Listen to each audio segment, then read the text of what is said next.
all of you for coming out. And I've got a few of my teammates that I want to introduce first. I won't let them talk because we'd be here all day. But anyway, I want to first thank Kim Jones with Tambark Consulting and thank her for all of her help with this. And I'll just work my way back then as I go. Dr. Bill Mahana. Bill, you want to raise your hand? He's here with Pioneer too. And, before I forget, after, the rest of today, or really the rest of all week, feel free to stop by our booth too. And let's see, we're at number, what is it again, Kyle? Our booth number, 2704, is that right? I don't know. Look it up. Okay. Let's see, who else we got? Dr. Bill Rutherford, Beth Harmon, they're both back here. Kyle Whitaker, Kyle.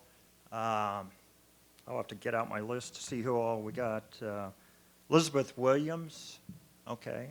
Randy Tim. Randy is our Pioneer sales professional that works with Prairieland, provides the local service. Let's see, who else? Doug Reynolds. Doug and, let's see, who else did we have? Carrie Jorgensen in the back. And am I missing anybody? Anyway, feel free to stop by the Pioneer booth and get acquainted with all of our products and services. So with that, let's move on to the main presentation. Prairieland Dairy is located just south of Lincoln, about 20 miles south, and they're, you're going to look. It's a really neat family story that you're going to hear today. They're nationally recognized for their sustainability, but they're just a real good family and great people too. And they've worked closely with us, with the Pioneer for several years. And so with that, I want to just turn it over to Dan Rice. Dan is the managing partner and part owner of Prairieland Dairy, and I'll just let him take it from here. So thank you, Dan. All right, thank you, Bill. We'll just get all the accountability out of the way right away. If there's anything that we say today that doesn't make sense, any numbers or anything like that, just ignore them because we've probably been misquoted, okay? So, I got some buddies in here, and I'll tell you, it's all about accountability, and they'll call bullshit on me every time. So we'll just get that out of the way right before we get started here. Okay, the talk today is about sustainability, and I'll tell you our story at Prairieland Dairy and what sustainability means to us.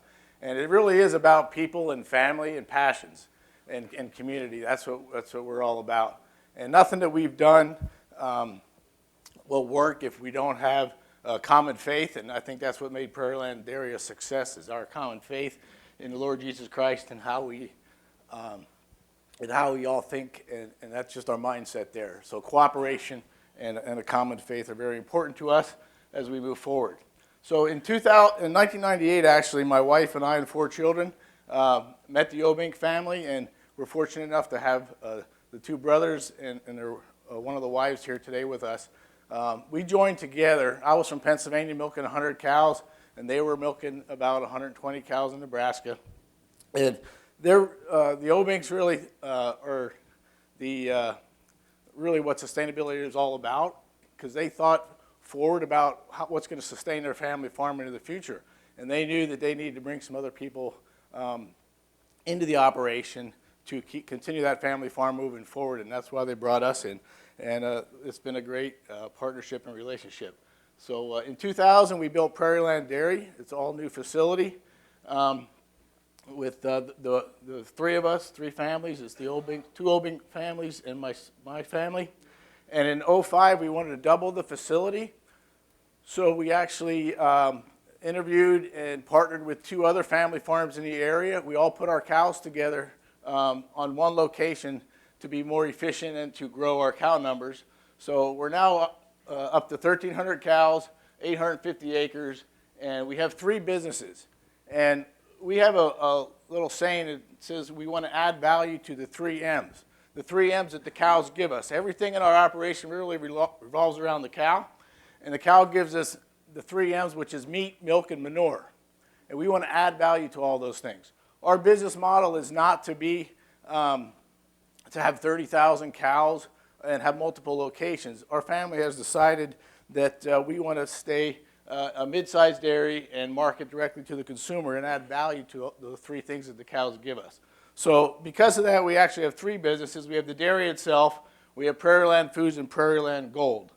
And the foods division processes our milk, and the gold division markets our compost. Our mission statement is serving people, cows, and the planet. And as I said earlier, sustainability is a key. And when I say sustainability, that's really is how is this business going to sustain itself into the future. And because of that, I brought 3 of my next generation to present here today. So you'll hear a little bit from me, but you'll actually hear more from them about where they want to take our business in the future. And we're really trying to build our business around what passions they have and where they want to see the business go. So people, passion are very important to us. And this is my family. And 4 of those family members are back on the farm, and we're working them into middle management. My daughter manages the cows. My son-in-law manages our processing business, and my son is working into managing the compost business. And I have another daughter who works with my wife in the office, and hopefully we can get her to be the business manager at some point. So that's my family, and the next generation is coming back to the farm. And I'd be remiss if I didn't talk about the great people that we have that are partners with us, our employees.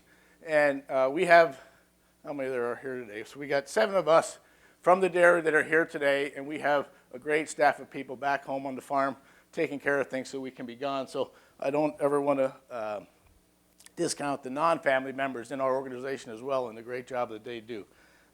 And my wife is back home also. She's in the office, and she keeps things going when we're not around. So what sustainability looks like for Prairieland Dairy, it's really a mission of ours is to get back to growing crops and feeding cows the way God intended them to be fed.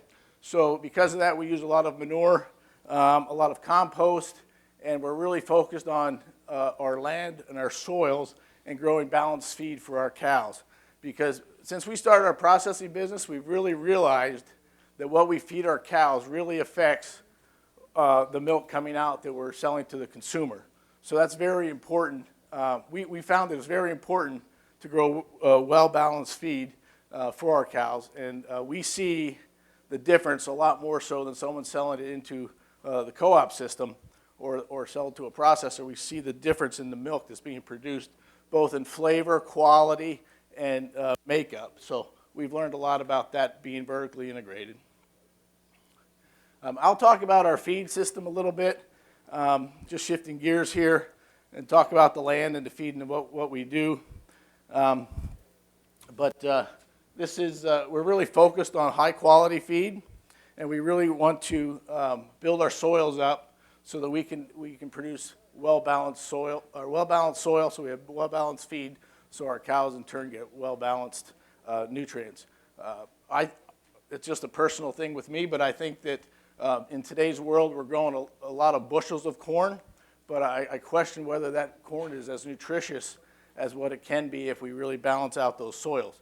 We're in the heart of corn country, and most of those guys are looking for bushels, and they do NP and K, and they really aren't too worried about the feed coming out and the balance in the nutrients in that feed. So that's something that we're really focused on, and Pioneer has really come to the table and helped us to do that to see our end goal there. We do use extensive use of cover crops also. We always have something growing on our feed. On our fields. As far as our feed storage, we do have bunker silos and also bags.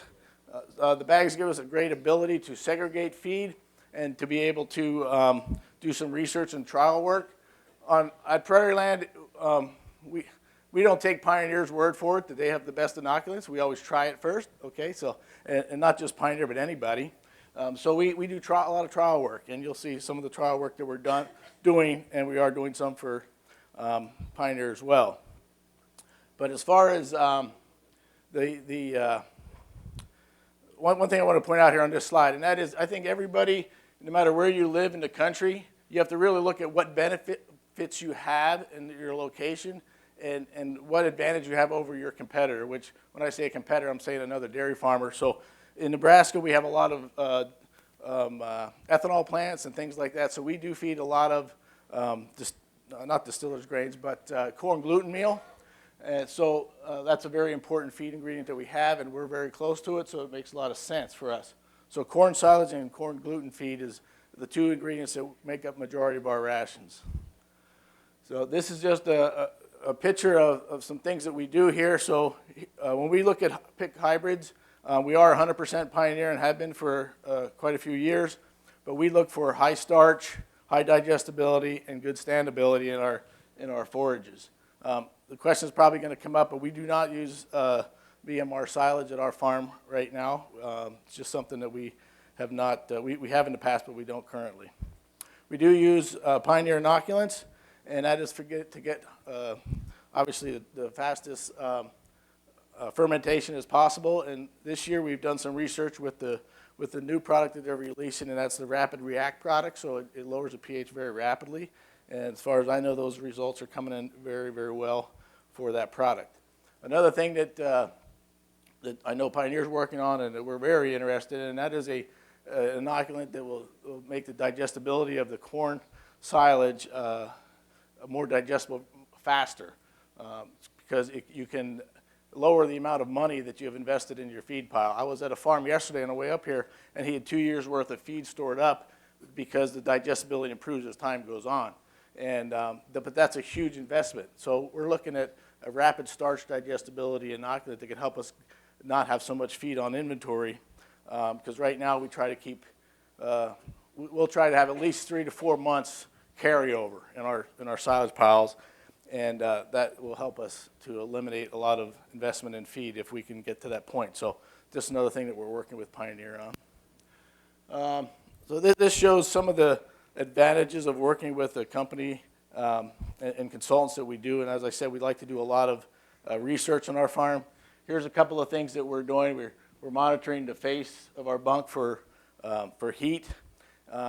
We on the bottom corner there, they're taking some samples of silage out of bags on different inoculants that we're using there. This bagger here is a prototype Versa bagger that we're demoing.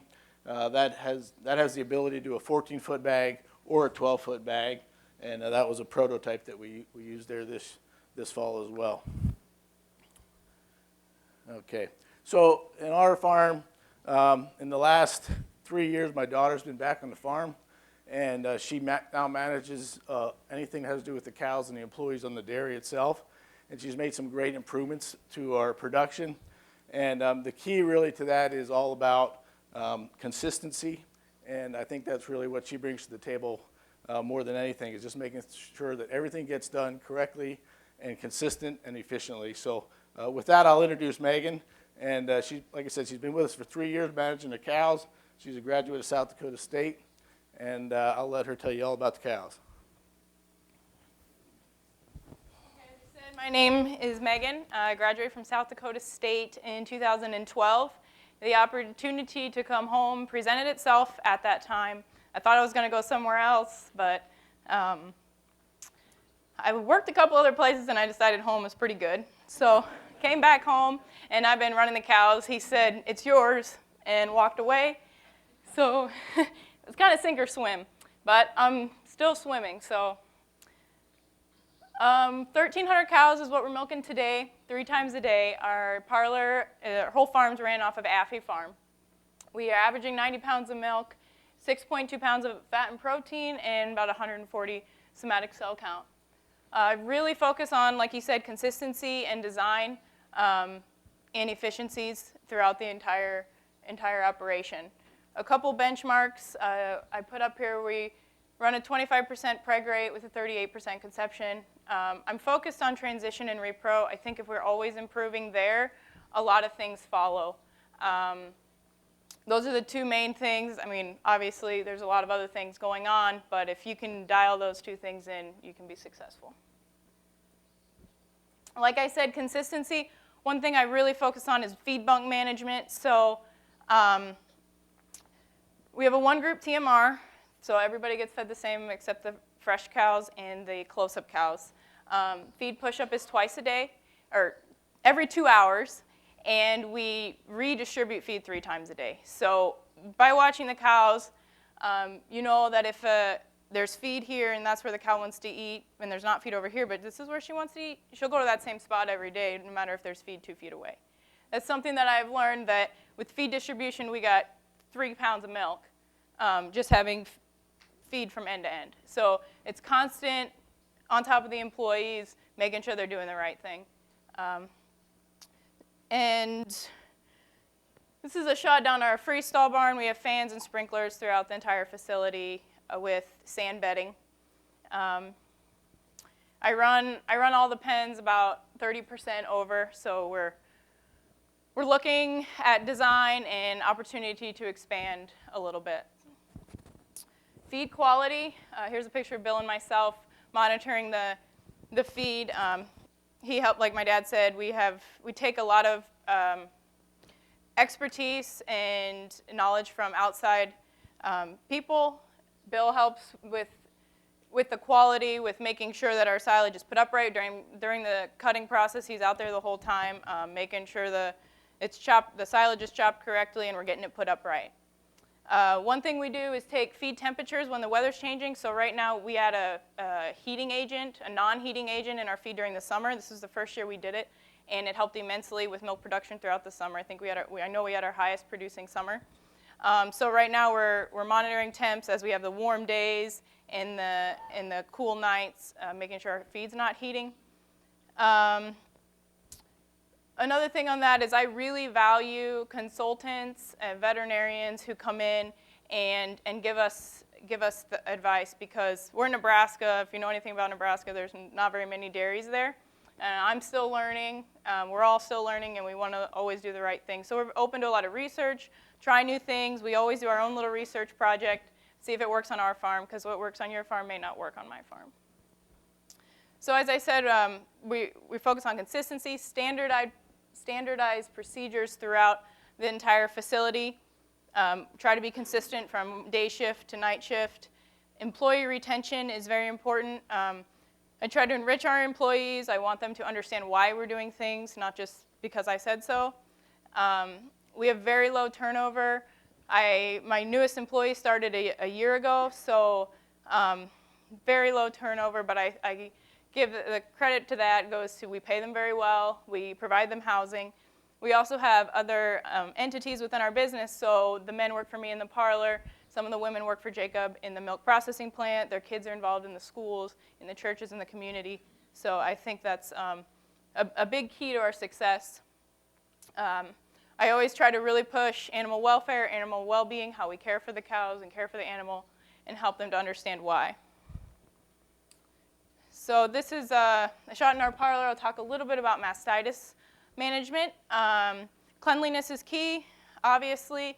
We started a culturing process 2 years ago. So we culture every case of mastitis that's found on the farm. Milkers do 90% of the mastitis identification, so they flag the cow, and then the cow comes to me and I take the sample and culture it. We do a really basic program so that everybody can understand it. We just do a gram-positive, gram-negative system, and then a no growth. No growths we don't treat. Gram-negatives we will. Some of them treat depending on the case, and then we always treat a gram-positive case. She comes back with mastitis 3+ times, usually the cow's gone.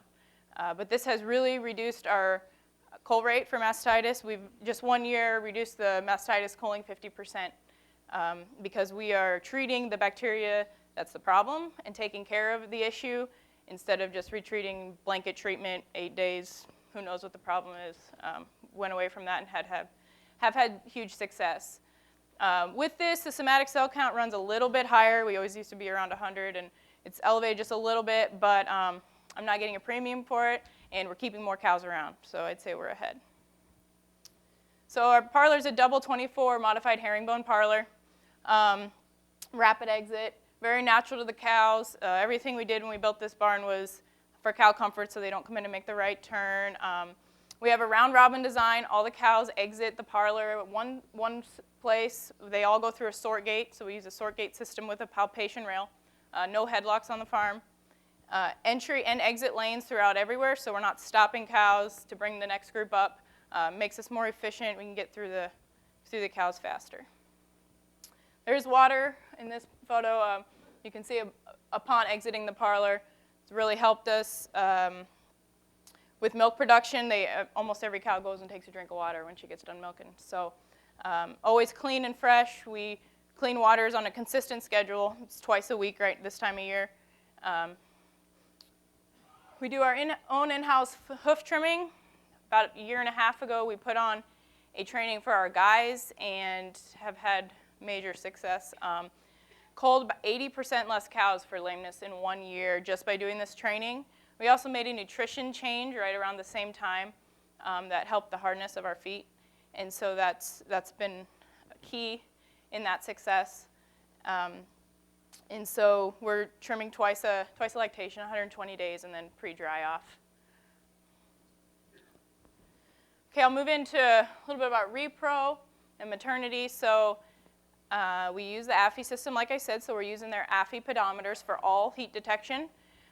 We have a voluntary waiting period of 65 days, and then we will, at 80 days, I check them with an ultrasound. So if they have not shown a heat or have not been bred by 80 days, then I'm in them checking them. Depending on the issue, I'll go do a pre-sync, off-sync with them. And it's only about 10% of our cows make it all the way to the off-sync, bred off the off-sync shots. So this is our new calving area. We put this lean-to on January. We moved into it. And we did this because our cows were over in the old freestall barn and in the kind of the dungeon of the dairy. So we moved it to right near herd health on the new facility and very close to the fresh pen. So they have it's in time calving. So see feet, move them in the box stall, get them bovacalc, and straight to the fresh pen. So straight to feed and water has really helped with fresh cows. Have seen higher starts and peaks since we've done that. All the newborns get colostrum and then tagged and then go over to calf huts. At birth, we do take a genomic tissue sample. Currently, the only test we're running is the A2 test because our entire herd is segregated for A2. And so we're not using the genomics at this time, just we don't feel the needs there right now. But possibly in the future, they all will have the test. Our calves are in calf huts, bedded with straw. They're on pasteurized whole milk. It's our hospital milk. We pasteurize it till 7 to 8 weeks. I'm weaning. They get a 24% protein starter till when we wean out of the huts. So then they go to group pens of 6 or 8. Everybody has a buddy. I don't know if it's a crazy philosophy or not, but I use the buddy system until they're 90 days old. Then they're moved to a different facility where they're introduced to groups of 30. And that's still managed by us, but it's about a location 30 miles away, so I still go and do the ultrasounding and managing down there. They're there until they're 30 days pre-fresh, and then they come home. So we are Validus certified. That's one thing I wanted to point out. So it's a third-party Validus audit. Very important to us because of our Prairieland milk brand. A lot of things I do on a daily basis I do because they're bottling our own milk. Like, for example, the Validus, but for example, the feed changes. I can't just change feed because he's going to tell me about it when I get home at night, right? So, because he's smelling the milk and can taste it in the milk. So this is important from an animal welfare standpoint. They will protect us if anybody would ever say that we are mistreating our animals. They'll come to bat for us and say that, that's not in their protocols and that we've audited them and they know that they treat their animals correctly. It's a little bit hard being the manager of the dairy because I have to change, we always used to burn horns And we loved it because we never had a horn in the barn, so we had to switch back to the paste for Validus, and we have horns sometimes. So it's frustrating for me and frustrating for the employees at times, but I think it's really, really important for the business that we're in. So with that, I'm going to introduce my husband, Jacob. He runs the food side of our business and has been doing that for 4 years now. So.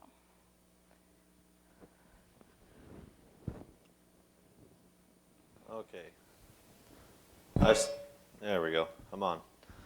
We switched up mics a little bit. So, yeah, like Megan said, I run the foods part. She had to come all the way to Oklahoma to recruit me from there. And after I signed the pledge that I would be a Husker fan, they let me come in the state. So, I run the food side of the business, and my job is to add value to the product once it comes through the doors. Once Megan gets done with it, I take it over in the tanker, and we begin the processing. Just a few facts here. We do about 45% of the dairy's milk of what comes out of the dairy. Our ultimate goal would be to do 100%. That's our goal, and we're slowly growing towards that. We're currently doing about 1.5 million gallons a year, gallon equivalents a year. We're in about 150 schools with our 8-ounce pouches, and we distribute within a 100-mile radius. We like to keep it within 100 miles because we like to call ourselves local, and we want to serve our neighbors first before we go outside of that range. This is us receiving the milk. We started the processing plant in 2009. It was another dream of Dan's to start his own processing facility. I'm not sure if it's still his dream yet, but when we first purchased the processing plant, we were doing, I think their first run they did about 1,000 gallons in 21 hours, and now we can do about 12,000 gallons in 12 hours. So we've improved a little bit. We've made a lot of changes in our processing facility to adjust for the volume that we do and also our customers. Our processing plant is off-site. It's about 15 miles from the dairy, so we do have to truck it a little ways, but we haul it over there every morning. Our milk can go from the dairy to the processing plant and then to the store in less than 12 hours. We can get it on the store shelves. And then it can only set in our warehouse for a maximum of about 5 days if we do have a little buffer there because it is so perishable. We only have 18 days to get totally rid of it because that's all the days we put on it. So we have to get it out of our warehouse in less than 5 days. So we are farm direct. We only bring milk from the dairy over there. Megan's our only supplier.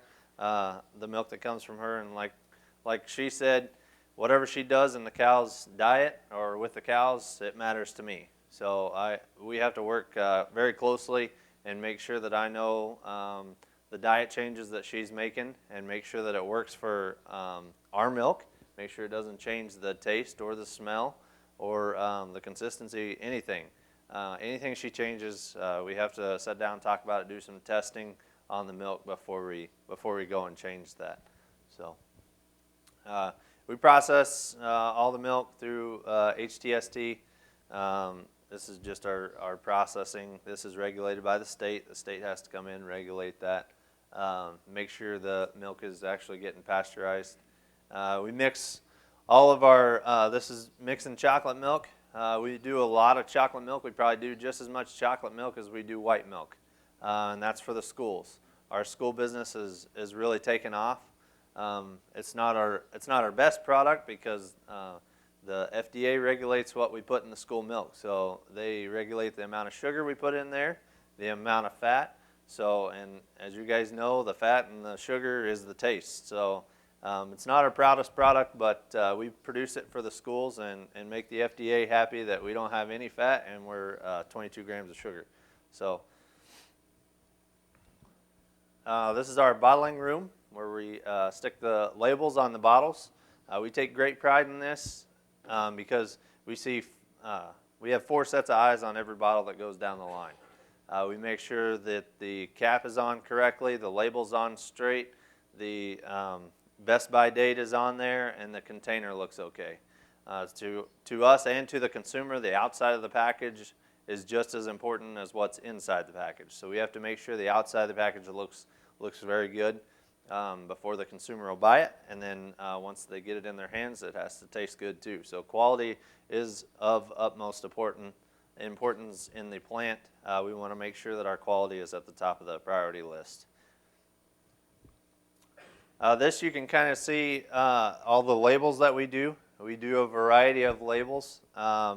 We do a whole 2%, 1%, and skim. And we also do a whole chocolate, a skim chocolate, and a skim strawberry.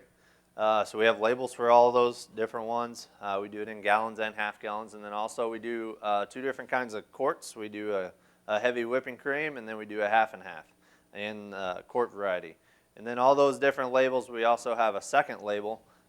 It's called Good Natured Family Farms. We distribute that in Kansas City. That's a private label for Good Natured Family Farms. So we have all those in that label too.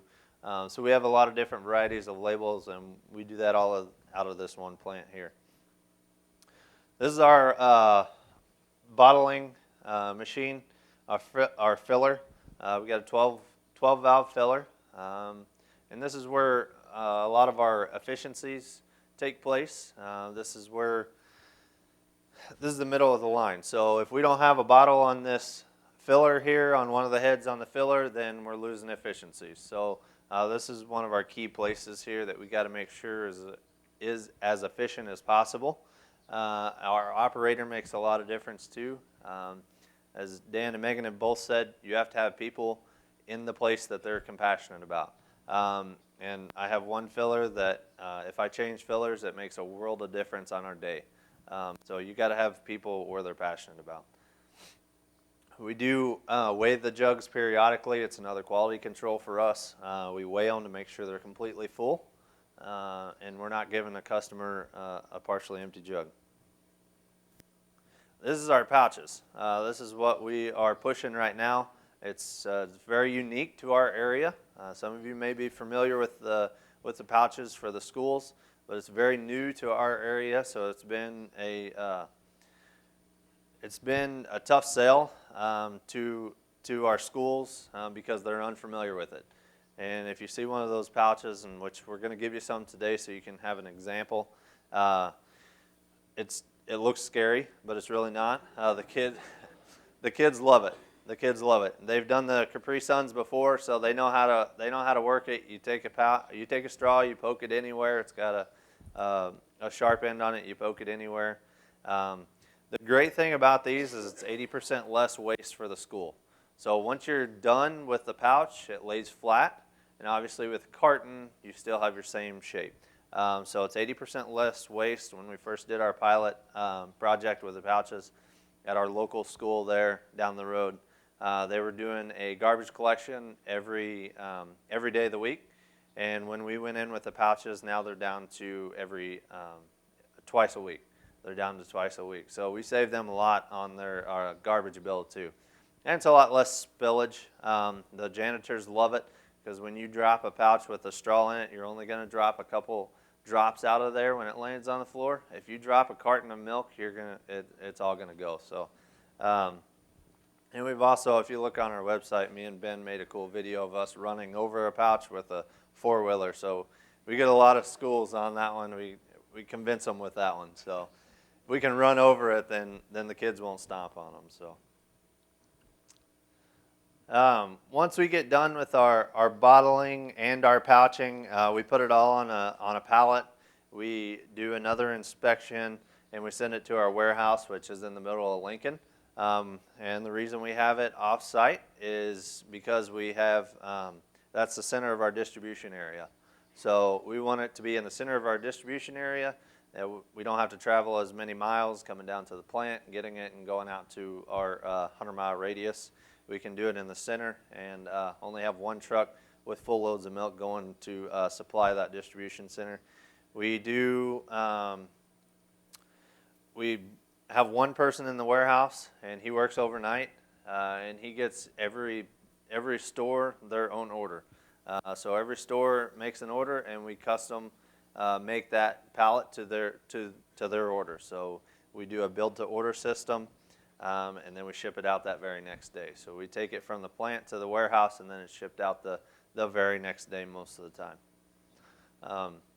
Which brings me to distribution. Distribution is a huge key to our process, our whole foods process, because the distribution and the drivers are our sales guys. We also do have 2 sales guys, but these drivers see the stores more than our sales guys. That's because they have to deliver milk there every other day. So they see the sales guys, or they see the customers, and they have to make sure that those customers are happy.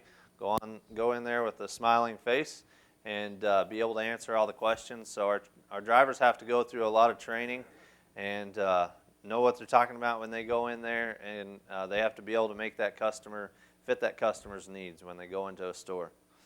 So, and distribution also is our biggest cost. So there's a lot of opportunity for efficiency here, and we got to have the right people, again, the right people in the right spots. So we have an excellent manager now that manages our distribution side and takes care of our drivers, and he also drives himself. So they drive. We have a fleet of about 10 trucks right now. They work as excellent billboards. This one's a newer truck, so we haven't got the stickers on it yet, but usually we have this whole side covered in a giant Prairieland logo. Everybody recognizes the cow with the bonnet.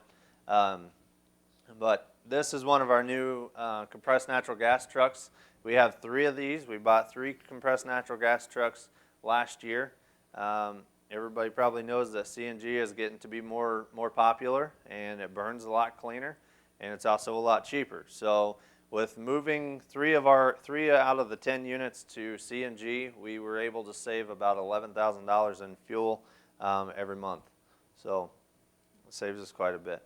On the retail side, we provide to about 70 retail locations, and that's been a challenge for us and a huge learning curve, because we have to make the dairy manager happy. The dairy manager, you have to get through the dairy manager to get to the consumer. So if you make the dairy manager happy, you can get to the consumer, but if he don't like you, he's either 1, not going to give you much shelf space, or 2, he's going to take a 40% margin on your product and mark it way up. So you really have to make that dairy manager happy in order to get to the consumer. So we really have 2 different customers here. We have the very end consumer, and we also have the dairy manager to please. So that's going to wrap up my slides. I'm going to turn it over to Ben Rice. He works with our compost operation and brings in our food waste. So there you go. Great. Thanks, Jacob. Yeah, so I manage Prairieland Gold, one of the sister companies of Prairieland Dairy. And at Prairieland Gold, its sole purpose is to manage the waste from the dairy. Just a little bit about my background. I'm currently a sophomore at the University of Nebraska in Lincoln, majoring in mechanized systems management. And I don't know if it's because I'm the youngest or what, but usually people aren't very passionate about what comes out of the rear end of living things. But somehow I've developed a passion for that, and really it came about because I was at a workshop this summer, and a gentleman put in a very good way. He said, "What's easier, farming or rocket science?" Right. So rocket science is relatively a new thing. You do all your calculations right, you analyze everything right, put it all down on paper. It works every time. Right. We've been farming since the beginning of human existence, and no one has it figured out quite yet. There's always room for improvement. So that's what really excites me about the agriculture industry. And I think there's a lot of improvement that can be made with waste management. I know we're very fortunate, spoiled actually in Nebraska compared to other parts of the country as far as dealing with regulations and different things with waste management. So I've formed my future career path and future interests around that and new technologies with it. So Prairieland Gold right now, it's mainly a compost operation. That's essentially all it entails. We started in 2005 as and its purpose was to produce bedding for our cows in our barn. For different cow comfort, health reasons, smack cell count, other reasons like that, we switched over to sand. And so then that gave us kind of our current manure management system, bedding with sand, recycling the sand, drawing the solids out of the manure, creating a compostable product with that, and using the rest of the liquid on our fields for fertilizer. And then what really started off the composting business, what really ignited it into a profitable sector of Prairieland, is the addition of outsourcing waste. We're about 30 miles south of Lincoln, so if you could put the population of Nebraska anywhere, it'd be just north and east of us. So it puts us at a good location, one, to bottle our milk, but also with a lot of these businesses that have waste. And especially my generation, millennial generation coming up, there's a big push to divert waste from the landfill. And almost 70% of all the waste in landfill is compostable. So that puts us at a very profitable business plan as a composting operation. And so we've partnered with the city of Lincoln. We deal with a lot of businesses to draw outsourced waste. We've also had to go through rezoning process to be able to handle the amount of waste we do. We're currently permitted for 100,000 yards of waste every year. And then I blend that with the dairy manure to produce compost, which is we bag it and we sell it in bulk as well for consumers. So pictured here is the dairy manure coming off the separator that we compost. We compost 100% of the solids of the dairy manure in addition to a large quantity of outsourced waste. Once every month, we are bringing in 2.5 million pounds of waste from different businesses. Like I said, we receive many different types of all organic waste, anything paper, cardboard, food waste, different meat scraps, and things like that. But kind of a key component of this whole operation is the source separation aspect. So either myself, my brother-in-law Jacob, and we also work with a different company in Lincoln, to go into these businesses and show them, okay, this is compostable, this is not. We work with them, develop a program for their specific business to be able to do that and source separate it. We found that using those trainings and those waste audits is what we call them, really helps on our end and the businesses side of things to be able to source separate those things and be knowledgeable about it. Typically, we can divert from schools, institutions, 80% of their waste coming out of there. So that's a huge amount. There's a lot of push for that in our area. We're always looking to expand different waste streams. Here's just our dump pad where our trucks dump, and like I said, multiple different types, all types of organic waste that we use, and we compost anything like meat scraps, deceased chickens from local chicken farm, paper, cardboard, all types of organic waste. I'm going to move a little bit about the composting process, and I'm going to kind of, for time's sake, move through it quickly. So if you have any questions, feel free to ask. So here is what the product looks like day one. We mix the dairy manure and the outsourced waste together and create a windrow. So this is what it's starting out as. Then the process and how we turn it to a finished product, is monitor the compost every day and check it for carbon dioxide, content, the temperature, and the moisture. We monitor all that all the way through the process to create a sterile product, a consistent product, something that can build our soils. Here, if you think about that other slide here, this is about 1 month into that process. So at this point, all pathogens are killed and all weed seeds are killed here, and it creates a very good, great product to put on our fields and to help build our soils at the dairy. Right now, we have 22 compost rows, approximately 100 yards long each. With the amount of waste that we've been bringing in this year, the increasing amount, for this year, I'm projecting we'll be able to produce about 10,000 yards of compost to be able to sell. There are some struggles that go along with this side of the business, just like anything, especially this spring with the amount of rain that we've had in Nebraska, in southeast Nebraska. It makes it hard. It's a clay-lined pad So there's no leaching, and we work DEQ to provide a berm around it, but getting on the pad to manage it every day does become a struggle.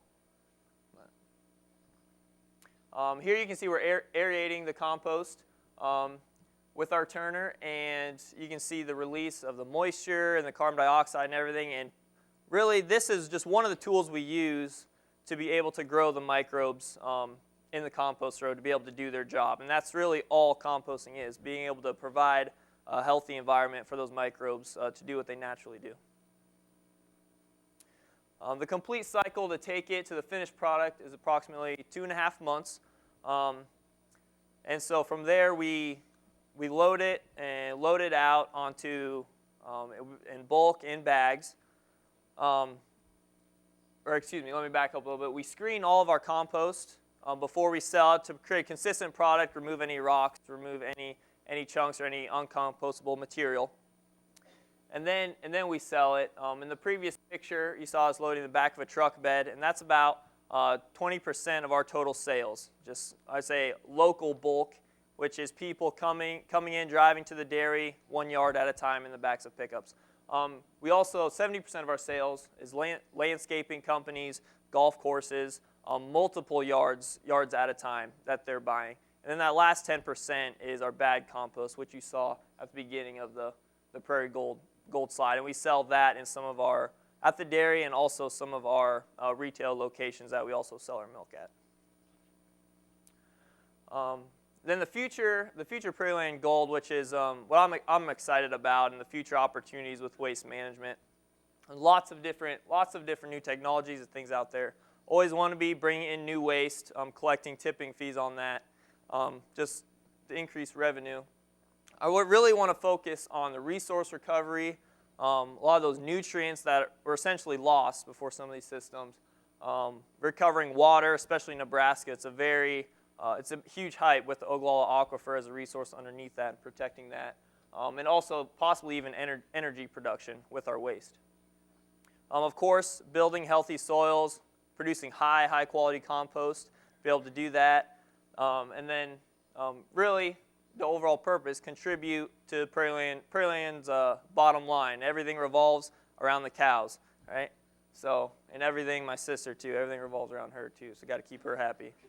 And always be making money as well. Right? And so this is the best part of the presentation right here, the final slide, and really what we're about, being sustainable. And for us, being sustainable is about being able to carry on into the future. That was my dad's mindset for our family, right? When he moved us here from Pennsylvania, that was other partners' mindset when they knew they needed to expand to be able to carry our business into the future. And so really, for us, that's been focusing on the people of our business. My sister has her passion for the cows. My brother-in-law has a passion for producing those high-quality dairy products, right? And my passion with the compost, waste management. And so it's just putting people where their passion lies. And that's what got to the point, and that's what's going to carry us on into the future. Taking advantage of the dairy cow as an organism, right? And everything that she gives us, milk, meat, and manure, and building our business around that. Being a smaller dairy or mid-sized dairy, we really want to vertically integrate and add value to everything around that cow. So we're looking at different things like A2 milk, high omega, in some of our dairy products. Another thing we've learned, we want to be able to control more ground.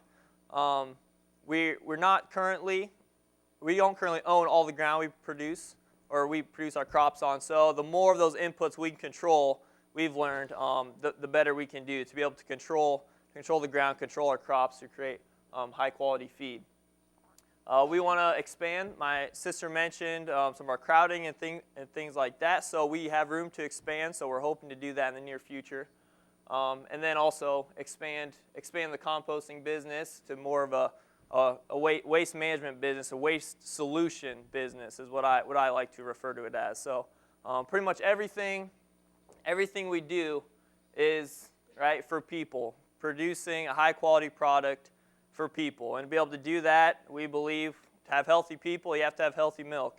Healthy milk, you have to have healthy cows. To have healthy cows, you you have to have healthy crops. And to have healthy crops, you have to have healthy soils, and it's all tied together. And so looking in the future, that's how we're going to do that, building on the passions of our people. And always, every decision we make comes back to our mission statement of how can we serve people, cows, and the planet. So I just want to thank Pioneer as a company for working with us over the many years, and everyone that's been able to make this possible for our family to come and share with you a little bit about our dairy, and then everything they do for us. Well, thank you.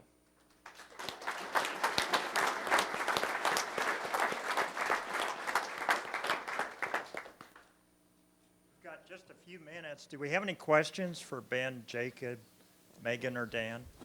Yes, right here. I'm going to bring the mic out. What do you mean by A2 milk?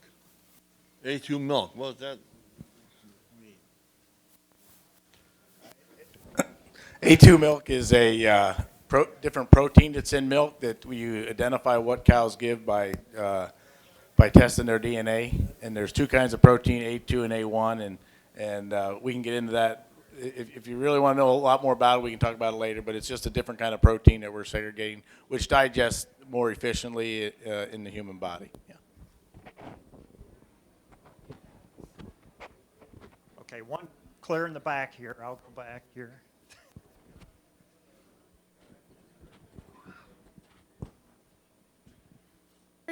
I heard that the biggest cost was distribution. Is that only for the milk side of things, or is that higher than that of the feed costs in the barn? No, just as a percentage of our milk product that we sell to the grocery stores, it's a large percentage of the distribution cost is a large percentage of that, yes. Yeah, no, feed's definitely our biggest expense on the dairy farm. Feed and labor are our two big ones. Anybody else? Right. No, we currently bottle about 45%. There's times that we do bottle 100% of our milk. There's weeks that we do that if there's a sale or something like that. But when you average a year out, it's about 45% of our product. Our goal is 100%, so we're continuing to grow that business. Yeah. Right here. What is your market share in the 100-mile radius? That'd be a good question. Our market share in Lincoln, I guess I really can't answer that for you. We think there's about 2% of the society that really cares about where their milk comes from or their food comes from, and that's kind of the percent of the society we're trying to reach with our milk. I have no intentions on being the cheapest milk on the shelf because we can't. We're small, and it costs us a lot more to do what we do compared to the big guys. So we don't want to be the cheapest. We can't be the cheapest, but we want to be price competitive, and I want to reach those people who really care where their milk comes from. And that's our customer.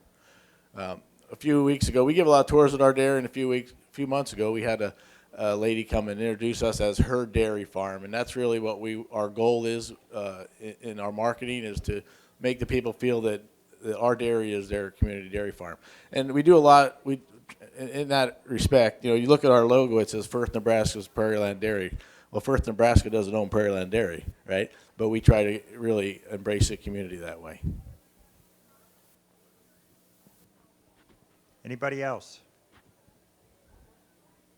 Okay, well, I think our time's about up, but don't forget your milk pouch when you leave, and I want to thank the audience for great questions and your attentiveness and participation. And Dan and his team, fantastic. I mean, you can see how passionate they are. It's a great group to work with. So have a great rest of the week. Thank you.